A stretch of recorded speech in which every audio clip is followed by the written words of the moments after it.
En avril 1246, Florie, fille de Mathilde et d'Étienne Brunel, maître orfèvre à Paris, épouse Philippe Thomassin.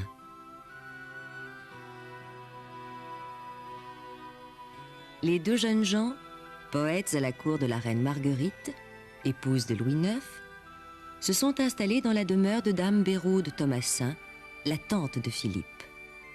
Ils vivent dans le bonheur parfait.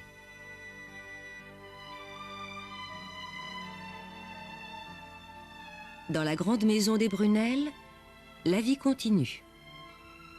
Mathilde partage son temps entre ses enfants et son travail auprès d'Étienne. Mais elle est jeune encore, beaucoup plus jeune que son mari, pour qui elle n'éprouve plus que de la tendresse. Elle est irrésistiblement attirée par Guillaume, le cousin de Philippe. Guillaume, lui, s'était pris d'une folle passion pour Florie. Et le soir des fêtes de mai, il se bat avec Artus le Noir, un ivrogne violent, pour protéger sa bien-aimée. Mathilde, troublée, avoue au chanoine Clutin ses désirs inassouvis, son attirance pour Guillaume.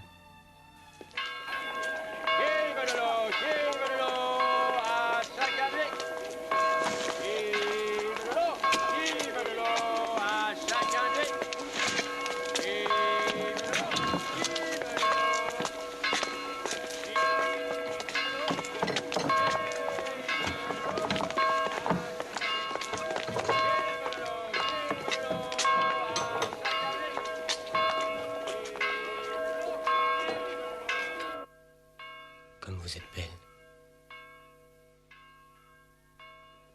Quelle doux pensée occupe votre esprit? Je songeais à notre première rencontre chez la reine Marguerite. Vous chantiez en vous accompagnant de la viole. Ce jour-là, je ne pensais qu'à vous. Je ne voyais que vous. D'ailleurs, aujourd'hui, je ne vais chanter que pour vous.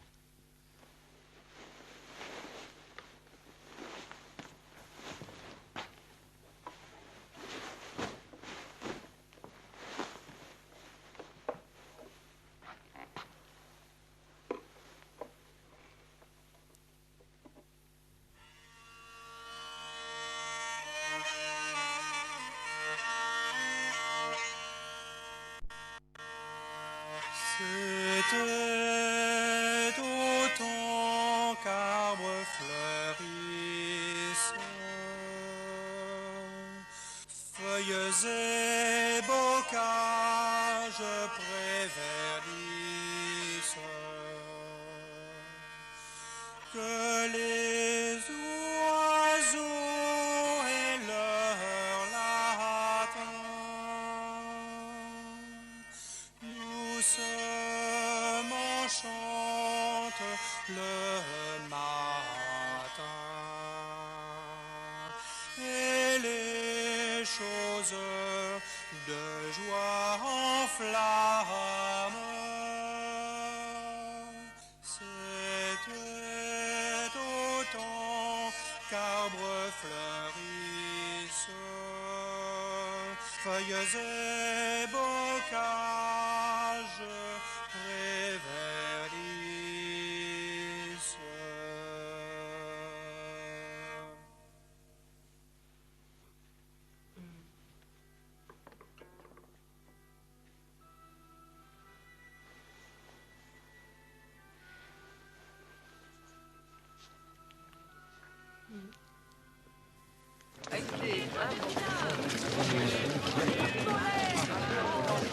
Oh, ma chère cousine, quelle belle surprise.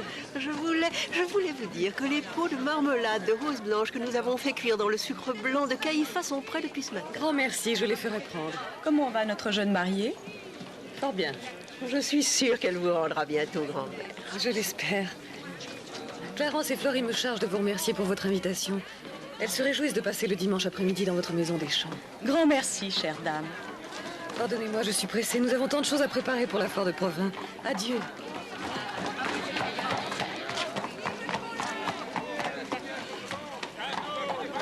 Ça, c'est très beau. Non.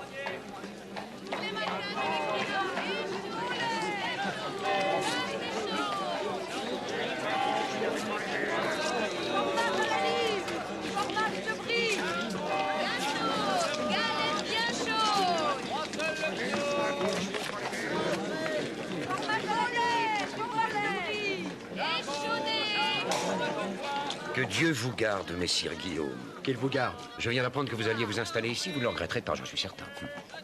Vous aurez encore plus de succès ici qu'à Angers. Jamais les dames de Paris n'ont autant apprécié les belles peaux. C'est vraiment la folie du moment. Cher Guillaume, vous me permettez de vous appeler par votre prénom. Vous pouvez compter sans réserve sur mon aide. Mon bon ami Étienne Brunel vous a si chaudement recommandé à moi que j'ai l'impression de vous connaître. Ne pourrais-je saluer Dame Ripaud? Oh, mais bien sûr. Elles sont là-haut toutes les deux et elles seront certainement très heureuses de vous recevoir. Vous pensez que je ne les dérangerai pas? Oh, non, au contraire. Florie est venue rendre visite à son ami Alix. Non, rassurez-vous, cher ami, elles seront ravies de vous voir.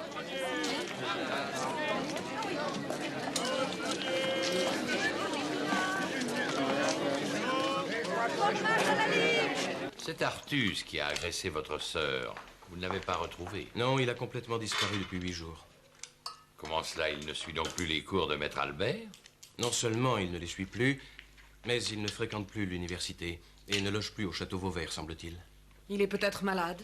S'il était malade, on le saurait. Les nouvelles vont très vite, vous savez, sur la montagne Sainte-Geneviève, très vite. Remarquez, mon fils, la disparition de ce sinistre individu ne m'attriste guère. Je sais, mon père, ce que vous pensez de lui, mais si je comprends bien vos raisons, et je crois les comprendre, souffrez que je ne les partage pas. Ce qui me surprend, ce n'est pas qu'il ait fait une fugue. C'est qu'il ait choisi pour le faire un moment où nous devions avoir une explication ensemble. Je ne vois pas comment il pourrait se justifier d'avoir attaqué votre sœur. L'ivrognerie et la lubricité ne sont pas des excuses. Nous devrions réciter nos grâces.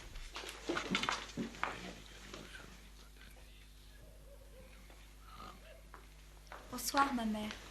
Permettez-moi, ma mère, de prendre congé de vous. Nous partons très tôt demain matin. Bonsoir, mon père. Mon ami, voulez-vous faire une partie de tric-trac? Volontiers, mais qu'elle soit courte. Demain, nous nous levons à l'aube, Bertrand et moi, afin de prendre la route de Provins. Pourvu que tout aille bien pendant votre absence. Qu'est-ce qui vous inquiète, mamie? Je ne sais pas. Arnaud demeure ici. Heureusement qu'il ne part pas, lui. La maison resterait sans homme. Que voulez-vous qu'il arrive? Vraiment, je ne sais pas. Oh, ça doit être le mauvais temps qui me donne de sombres pensées. Oui,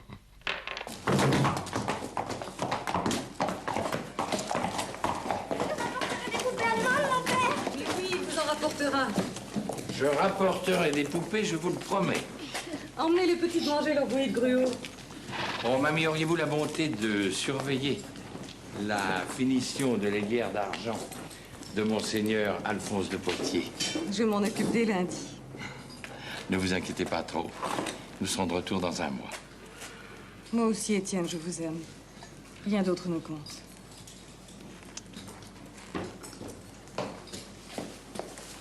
Allons, mon fils.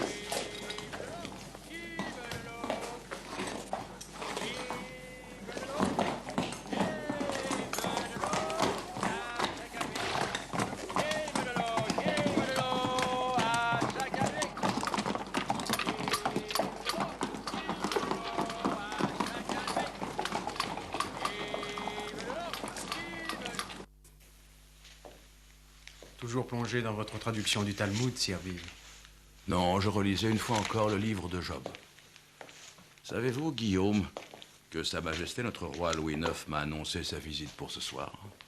Nous devons comparer les enseignements de l'Ancien et du Nouveau Testament. Faut-il que notre roi vous ait en haute estime pour venir chez vous, malgré la répugnance qu'il ressent envers ceux qui ont crucifié notre Seigneur? Notre roi est un homme de Dieu. Il sait reconnaître la lumière partout où elle se trouve, même en un fils d'Abraham. Mais je ne pense pas, Guillaume, que vous veniez m'entretenir uniquement de théologie. Je voudrais prendre congé de vous et vous remercier pour votre hospitalité. Retournez-vous à Angers? Je vais régler mes affaires là-bas. Et dans un mois, je serai installé ici. Bon voyage, mon ami. Puis-je ajouter que j'aimerais vous voir d'humeur moins sombre à votre retour? Vous avez beaucoup changé ces dernières semaines, Guillaume. Je suis inquiet à votre sujet. Je vous parle comme l'aurait fait votre père, dont j'étais l'ami. Que vous arrive-t-il, Guillaume? Je m'inquiète pour vous, parce que vous êtes violent et incapable de maîtriser vos instincts, quels qu'ils soient. Ne puis-je vraiment rien pour vous? Rien, hélas. Absolument rien. Cette maison vous sera toujours ouverte, mon cher Guillaume. J'ai juré à votre père avant sa mort de veiller sur vous. Je vous aime comme un fils. Promettez-moi. Si jamais vous avez besoin de moi... Je vous le promets.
Notre-Dame, que s'est-il passé? Oh, elle revenait de chez Dame Louvet quand un groupe d'hommes les a enlevés. Sauvez-les, je vous en supplie. Où sont-elles? Au château Beauvais.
Mon doux amour.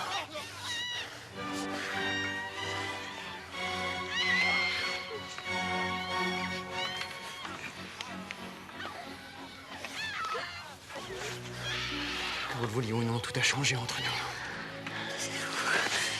Nous voilà liés par une force plus grande que tout ce qui nous sépare. Il y a en vous, il y a en moi un besoin dévorant qui nous emporte autour d'eux. Je suis mariée à Philippe. Je l'aime.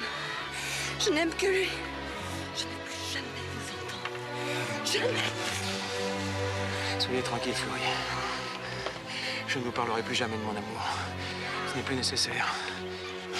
Le feu est en vous comme en moi.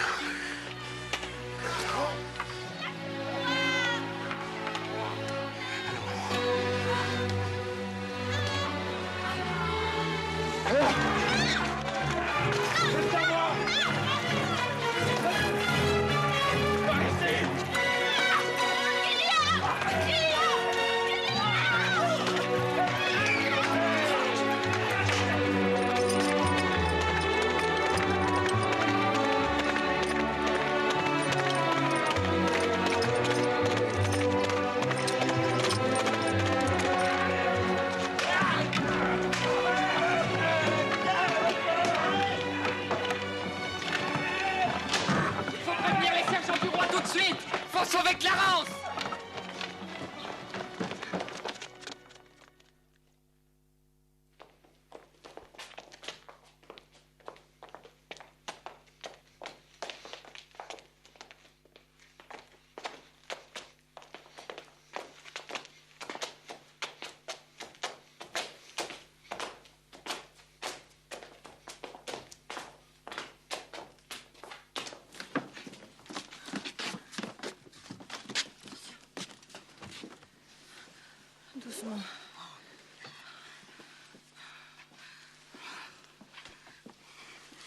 Monsieur.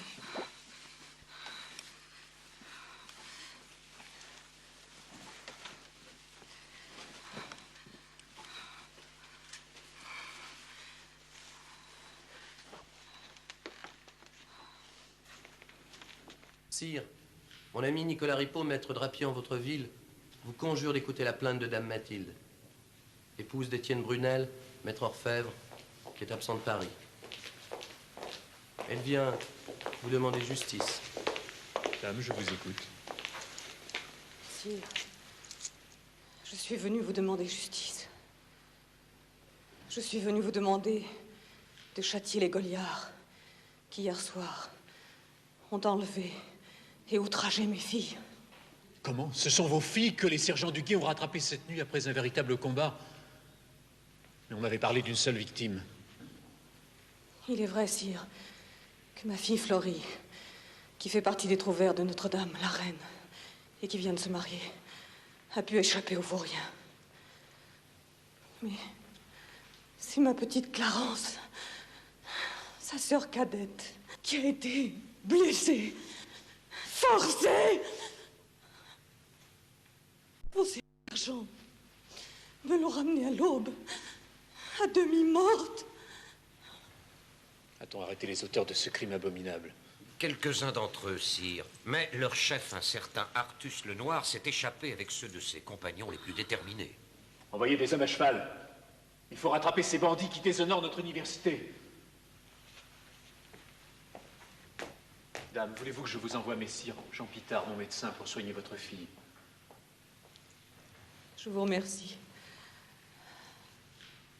Ce n'est pas la peine. Ma belle-sœur est médecin à l'Hôtel-Dieu. Sire, je vous demande, je vous supplie de châtier sans pitié ces misérables.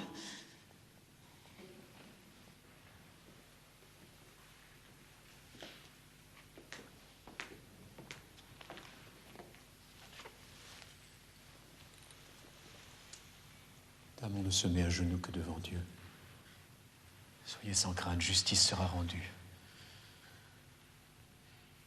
Nous sommes, nous, rois de France, au service de Dieu, et saurons être impitoyables envers ceux qui ont commis le mal.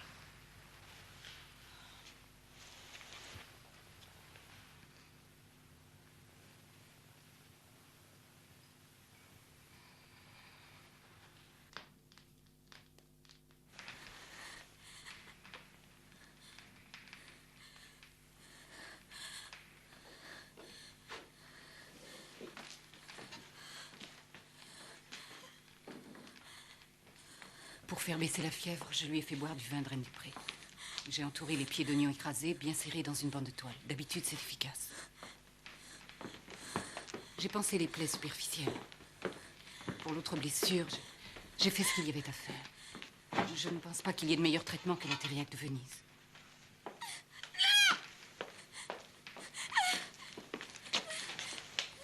Ma petite fille, ma toute petite, calme-toi. N'aie pas peur, tu es chez nous. Avec nous, dans ta maison. Calme-toi.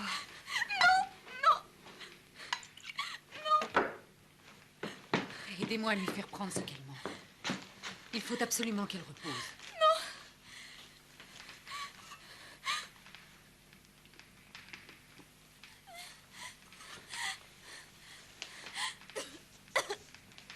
Ma petite fille. Mon enfant.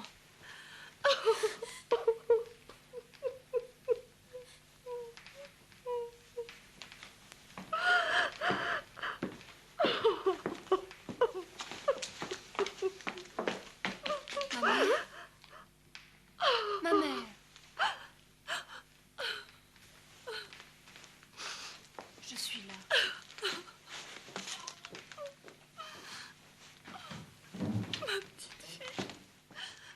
Madame Louvet et sa fille demandent à être reçues. Elles viennent prendre des nouvelles de notre pauvre demoiselle.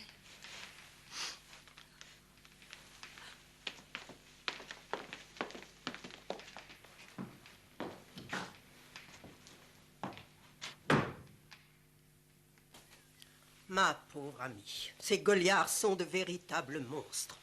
Grâce à vous deux, je sais comment les choses se sont vraiment passées. Je le dirai à tout le monde.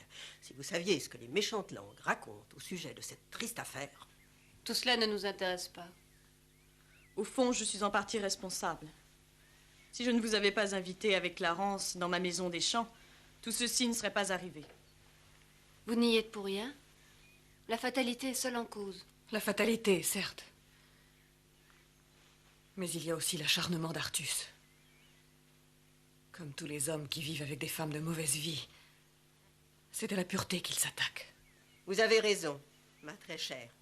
La conduite d'Artus est inqualifiable, absolument inqualifiable. Quand on pense que vous aviez de l'amitié pour ce brigand, que serait-il arrivé, je me le demande, si vous aviez continué à fréquenter ce vaurien? Il a disparu. Je ne risque plus de le rencontrer. Arnaud, lui aussi, avait de l'amitié pour Artus. Il a été terriblement atteint par ce qui est arrivé.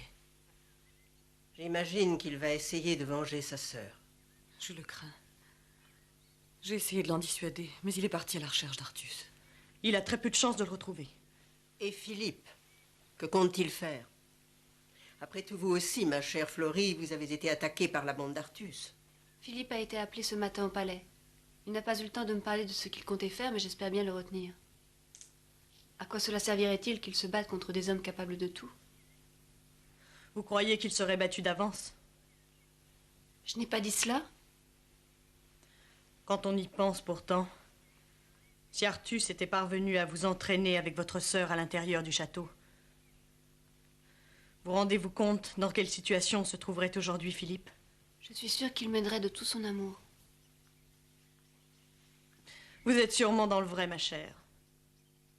Philippe, vous le connaissez tellement mieux que moi. Je vous prie de m'excuser.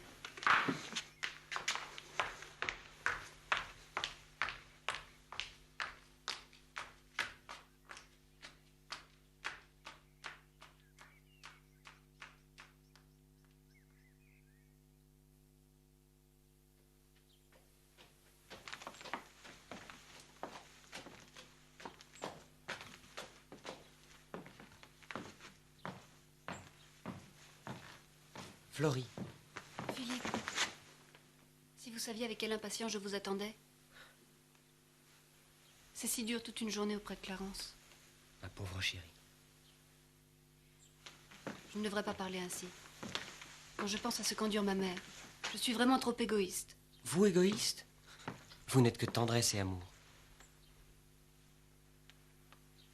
Je me demande souvent si vous ne me croyez pas meilleure que je ne suis. Dépêchons-nous. Tante Béraud nous attend pour souper. Philippe,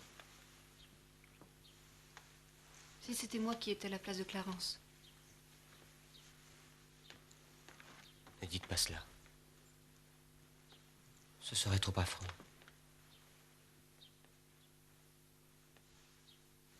Venez.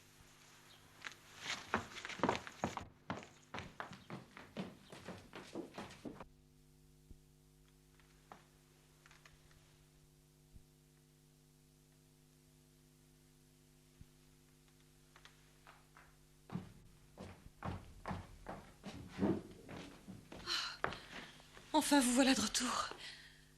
Oh, ces 3 derniers jours sans vous. Vous n'aviez pas tort, mamie. La veille de mon départ, de redouter l'avenir. Oh, c'est horrible.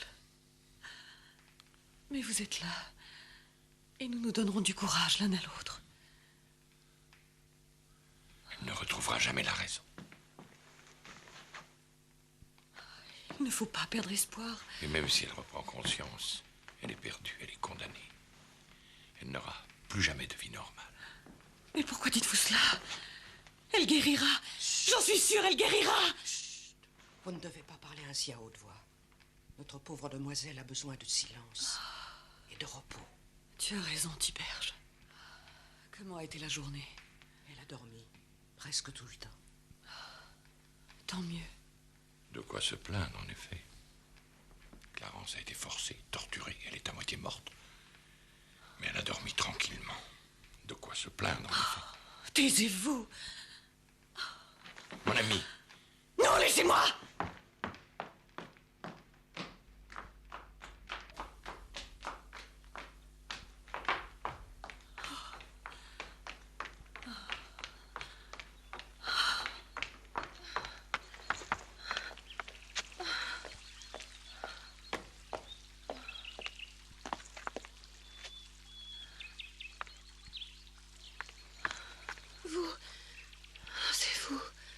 Dieu m'est témoin, hélas, que je ne pouvais pas sauver Clarence. Mais je ne vous fais pas de reproches. C'est Florrie que j'ai vue en premier. Tout naturellement, je me suis précipité à son secours. Bien sûr. Je n'avais aucune chance, je vous le jure, de l'arracher à ces Goliards. Je le sais. Le mal était à l'œuvre.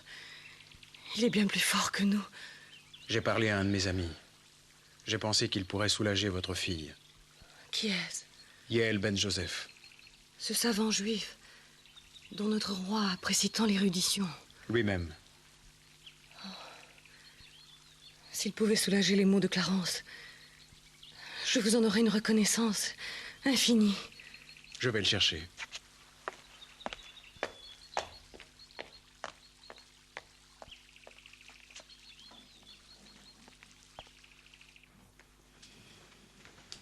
Merveilleux. Elle s'est apaisée. Votre science est prodigieuse, maître.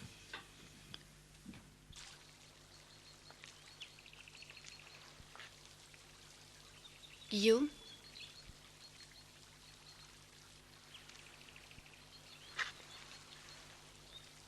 On vient de me dire que vous étiez ici. Je l'ignorais. J'étais venue voir ma sœur. Guillaume. Il faut me promettre. Il faut oublier. Nous avions perdu la tête, vous et moi. Je ne peux pas oublier. Je vous ai eu contre moi. Je vous ai serré contre moi. Vous ne pouvez pas m'empêcher d'y penser à chaque instant de ma vie. Il ne faut pas. Que puis-je faire? Vous êtes chrétien. Je vous aime. Vous savez bien que je ne suis pas libre, j'appartiens à Philippe. Par le Christ, taisez-vous. Je vous aime et vous m'aimez, vous le savez.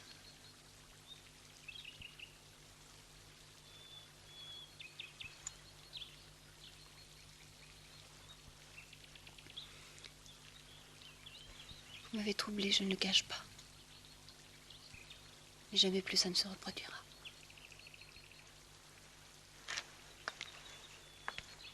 Vous me désirez autant que je vous désire. C'est pour ça que vous avez si peur. Ce n'est pas vrai. C'est vrai. Nous nous aimerons. Nous serons l'un à l'autre. J'en suis sûr.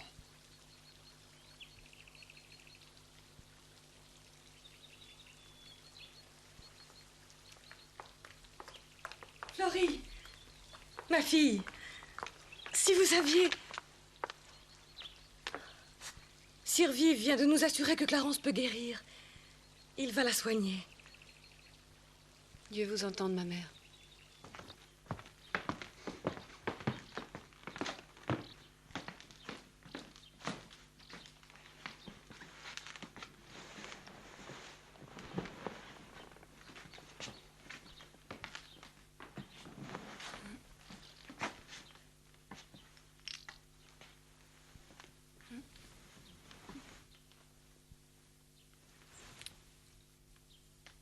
Que m'est-il arrivé? Ce n'est rien, mon enfant. Un simple malaise. Un malaise bien naturel. Vous voulez dire? Oui, ma douce. Vous attendez un enfant. Un enfant qui va naître? Qui va nous rapprocher à jamais?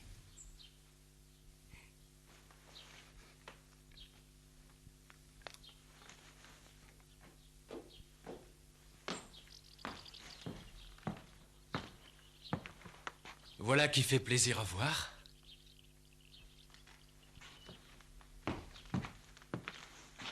Florrie attend un enfant.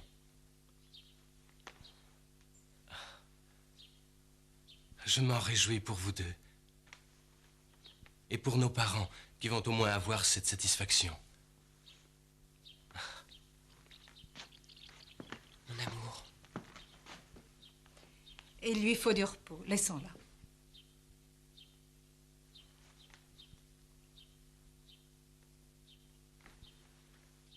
Je vous laisse.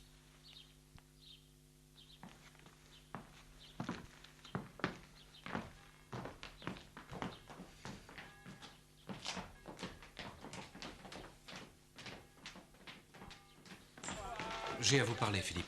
Dehors. Rudebeuf et moi avons fouillé Paris et les environs depuis une semaine. Impossible de mettre la main sur Artus. Mais nous croyons savoir qu'il se cache chez Gertrude, dans sa maison. Nous n'en sommes pas sûrs, mais pour en avoir le cœur net, je pense que nous n'avons pas le choix. Nous devons y aller voir. Pas vous, Arnaud. Artus sait que vous le cherchez partout. Et Gertrude est au courant. Il vaudrait mieux que ce soit moi. Gertrude se méfierait moins. Non, Philippe. C'est à moi d'y aller. À moi seul. Je vous demande seulement d'inviter Gertrude chez vous samedi, la veille de la Pentecôte. Ainsi, je pourrai m'approcher de la maison sans être reconnu. Au revoir, Philippe. Au revoir, Arnaud.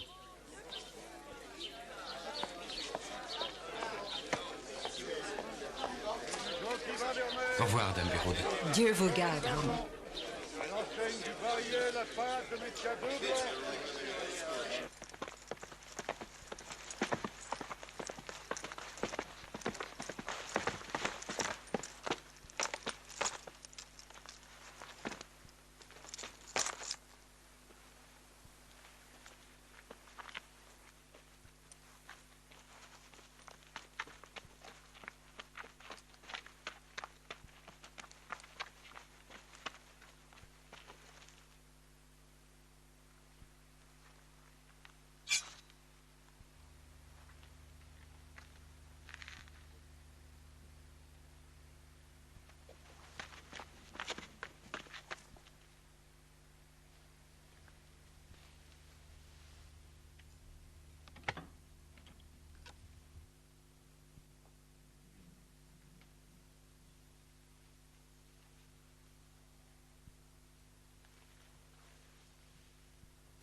Vous semblez rêveuse, mamie. Je pense que nous allons devenir grands-parents. À mon âge, c'est normal.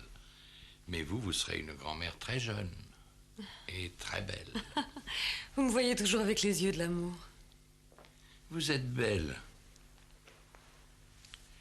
Je suis sûr que vos petits-enfants seront amoureux de vous. Je ferai de mon mieux pour vous plaire le plus longtemps possible. Je pense à vous souvent, vous savez. Savez-vous comment je vous vois? En bleu. Comme à travers le reflet d'une aigue marine. Je vous vois d'azur. Ah, Étienne, nous vieillirons ensemble. Si Dieu le veut, Clarence guérira. Nous serons encore heureux, vous verrez. Mon oncle, que se passe-t-il? Votre fils Arnaud est arrivé chez moi il y a quelques minutes, hors de lui et blessé. Ne soyez pas inquiet, ce n'est pas grave. Il m'a avoué qu'il avait tué Artus pour venger sa sœur. Mais comment ça? Il l'a trouvé chez Gertrude, dans sa maison des Champs. Ils se sont battus, il a eu le dessus, il l'a tué et il a pris la fuite. Mais où est-il? Il s'est rendu. Il est allé chez le père abbé de Saint-Germain-des-Prés, qui a droit de haute justice sur toute la région où est située la maison de Gertrude. Il a conduit les hommes d'armes à l'endroit où tout ceci s'est passé. Il s'y trouve en ce moment. On ne peut le condamner, il faut le secourir. Oui. Je vais avec vous, mon ami.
Dieu, je ne comprends pas.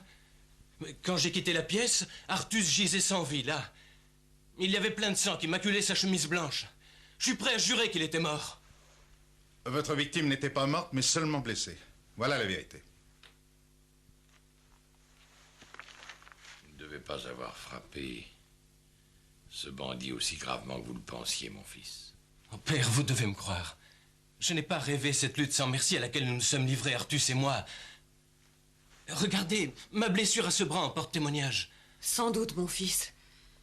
Mais vous n'avez tué personne. Dieu en soit remercié. Et pourtant, j'en suis sûr. Ce qui est sûr, on nous a dérangés pour rien. Mais je vous jure que je l'ai tué. S'il n'y a pas de cadavre, il n'y a pas de crime. Allons.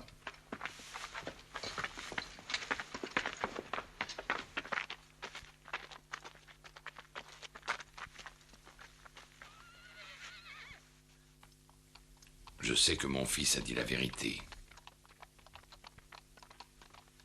Vous avez hébergé le criminel qui a fait le malheur de ma fille. Pourquoi alors ne se trouve-t-il pas ici, mort ou vif? Parce que tout à l'heure, à votre retour de Paris, vous l'avez fait disparaître. Je l'aurais enterré. Peut-être n'était-il que blessé. Vous l'avez aidé à fuir. Vous la payerez cher. Très cher. Votre complicité. Allez-vous-en. Allez-vous-en. Allez!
Les sergents du roi n'ont trouvé aucune trace d'Artus.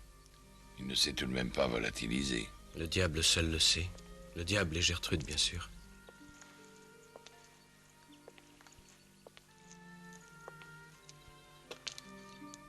Ce n'est pas possible.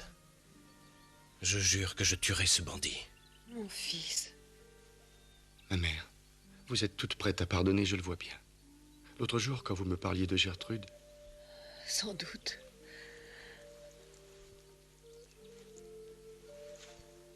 Je me demande sans cesse d'où vient cette haine qu'elle nous porte. Étienne, mes fils.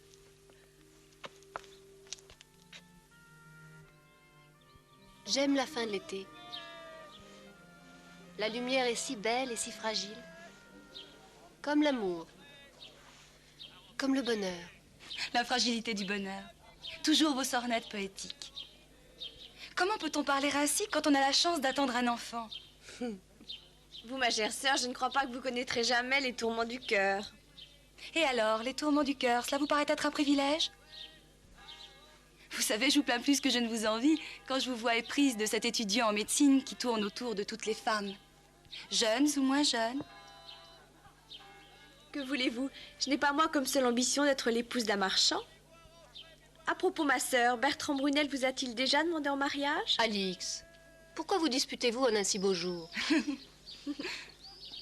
Comment appellerez-vous le bébé? Si c'est une fille, Charlotte, à cause de ma tante.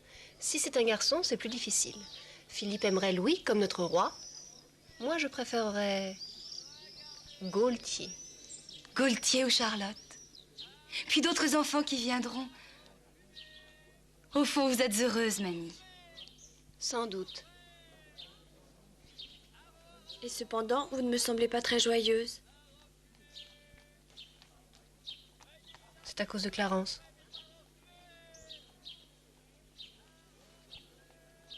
Ne trouvez-vous pas que son état s'est beaucoup amélioré? Si, bien sûr. Sir Vive lui a fait beaucoup de bien. Mais quand retrouvera-t-elle ses esprits? Savez-vous, Fleury, qui est venu souper hier soir chez nous? Guillaume Dubourg, le cousin de votre mari. Il a définitivement quitté Angers pour Paris il y a quelques semaines déjà. Ce Guillaume Dubourg, il ne me plaît guère. Et vous, Fleury? Philippe l'aime beaucoup. Et alors? Ne trouvez-vous pas qu'il a l'air d'une brute? Oh, je vous en prie, Lodine. Comment va ma jolie nièce? Vous et mon futur petit-neveu? Bien. Un peu lasse seulement. Les semaines à la cour m'ont un peu fatiguée. Êtes-vous sûr que ce sera un fils? J'en suis sûre, je le désire tellement.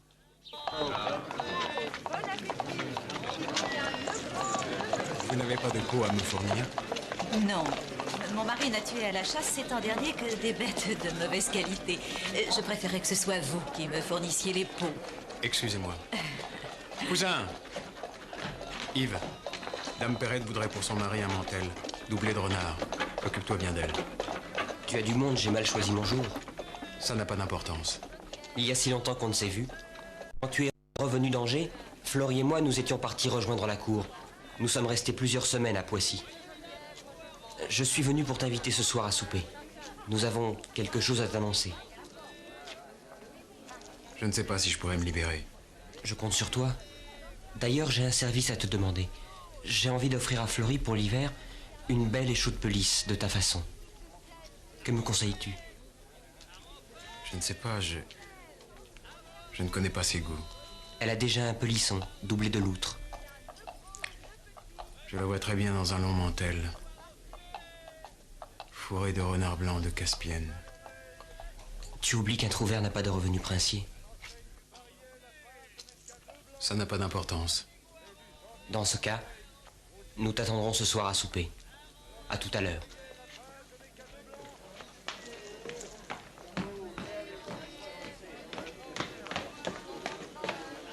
Dame Perrette hésite, elle ne sait plus quoi prendre. Elle voudrait avoir votre avis, messire. Messire Guillaume, Dame Perrette commence à s'impatienter.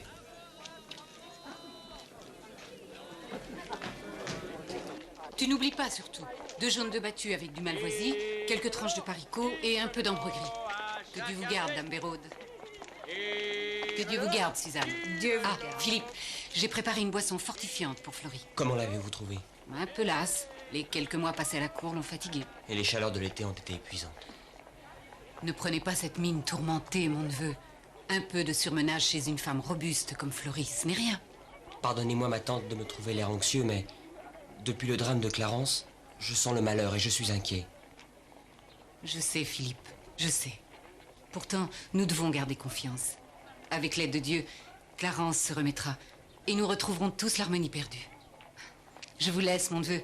Mes malades m'attendent à l'Hôtel-Dieu. Et vous, courez vite vers Fleury.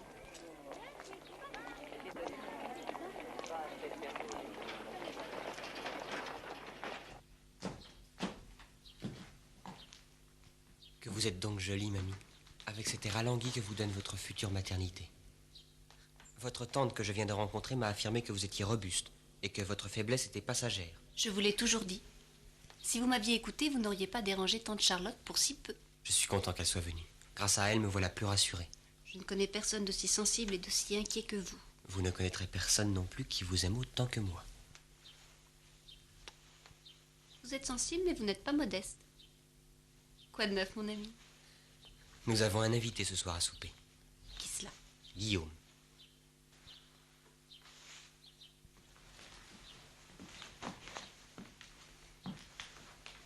La venue de Guillaume n'a pas l'air de vous faire plaisir.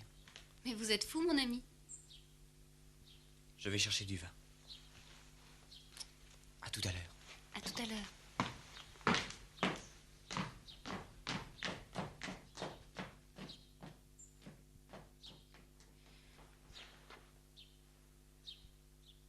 Seigneur Dieu, venez à mon secours. Je ne l'aime pas. Je ne peux pas l'aimer puisque j'aime Philippe.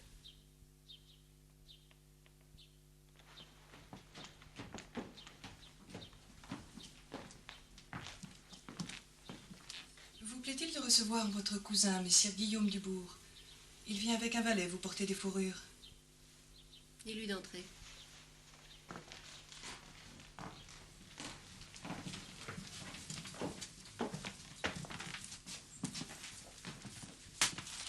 Dieu vous garde, ma cousine. Soyez le bienvenu, cousin. Je sais que vous ne m'attendiez qu'à l'heure du souper. Mais j'ai voulu vous apporter ces fourrures avant, pour que vous puissiez faire votre choix à la lumière du jour. Je ne savais pas que Philippe voulait m'offrir un nouveau mantel fourré. C'est une délicate attention. Voulez-vous les essayer sans plus attendre? Pourquoi pas?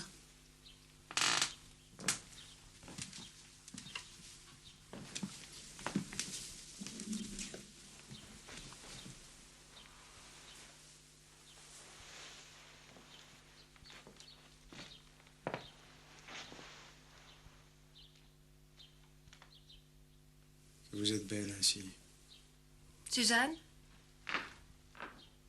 apporte-moi mon miroir.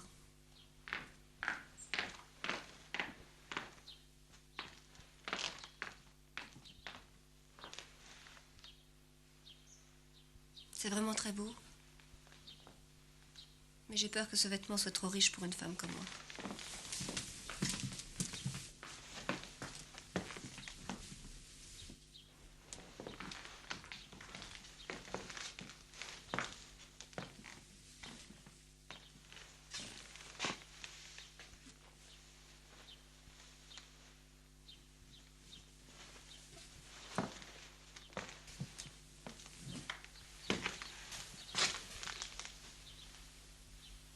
Celui-là est moins beau. Je le trouve un peu triste.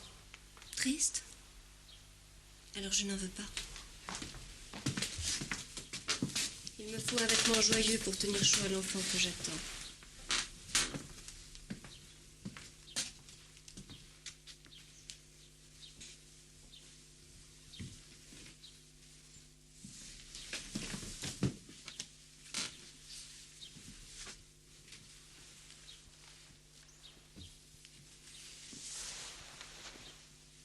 Celui-ci peut-être.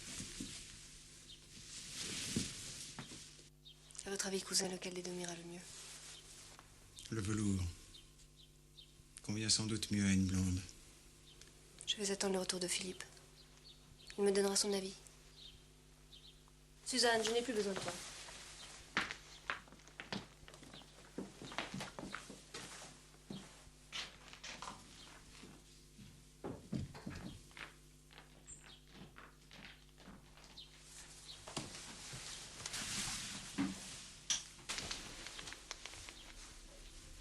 Causons. Quand nous nous sommes vus la dernière fois dans le jardin de mes parents, j'étais bouleversée, je ne vous l'ai pas caché. Et depuis, j'ai appris que j'attendais un enfant. Ma vie est toute tracée. Il n'y a pas de place pour vous, Guillaume. Tout à l'heure, quand vous êtes entré, j'ai pu vous paraître ému. Ça n'était qu'un effet de surprise. C'était le premier mouvement, Fleury. Celui qui nous trahit toujours. Non.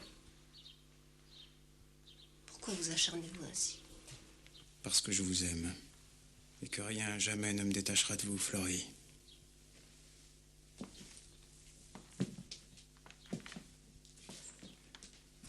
Il le faudra bien pourtant. Si je vous embrassais, là, maintenant.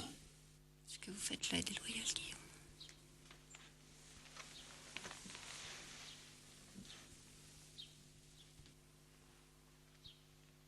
Je vous laisserai tranquille jusqu'à la naissance de votre enfant. Ensuite, douce amie. Ensuite, rien. Ni votre enfant, ni votre époux, ni personne ne m'empêchera de vous emporter avec moi.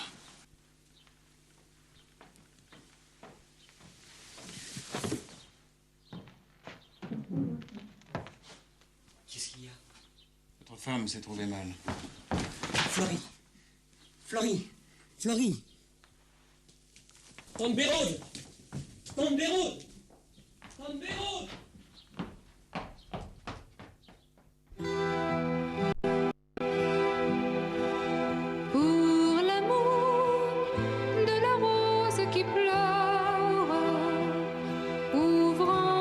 ciel.